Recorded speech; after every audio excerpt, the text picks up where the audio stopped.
சொத்து வரி உயர்வை தமிழக அரசு திரும்ப பெறாவிட்டால் மாநில அளவில் போராட்டம் நடத்தப்படும் என்று தமிழ்நாடு வணிகர் சங்க பேரவை எச்சரிக்கை விடுத்துள்ளது.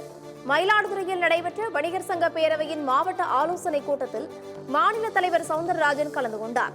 பின்னர் செய்தியாளர்களிடம் பேசிய அவர், ஆன்லைன் வர்த்தகம் காரணமாக சில்லறை வணிகர்கள் கடுமையாக பாதிக்கப்பட்டுள்ளனர் என்றும், ஆன்லைன் வர்த்தகத்தை கட்டுப்படுத்த மத்திய மாநில அரசுகள் நடவடிக்கை எடுக்க வேண்டும் எனவும் வலியுறுத்தினார். தமிழ்நாடு முழுவதும் 6% சொத்து வரியை உயர்த்தி இருப்பதாக தமிழக அரசு கோருகிறது. உதாரணத்துக்கு 9,000 ரூபாய் வரி கட்டியவர்கள் 90,000 ரூபாய், 1,05,000 ரூபாய் எல்லாம் கட்டக்கூடிய அளவு ஒவ்வொரு நகராட்சிக்கும் வேறுபடுகிறது கணக்கு. எனவே மாண்புமிகு தமிழக முதல்வர் அவர்களும் உள்ளாட்சித்துறை அமைச்சர் அவர்களும் இதில் உடனடியாக கவனம் செலுத்தி சொத்து வரி விதிப்பினை ஒரே சீரான முறையில் வசூலிக்க நடவடிக்கை எடுக்க வேண்டும். அதேபோல் ஆன்லைன் வர்த்தகத்தால் எங்களது சில்லறை வணிகம் சீரழிந்து கொண்டிருக்கிறது, அழிந்து கொண்டிருக்கிறது. இதை காப்பாற்ற வேண்டும்.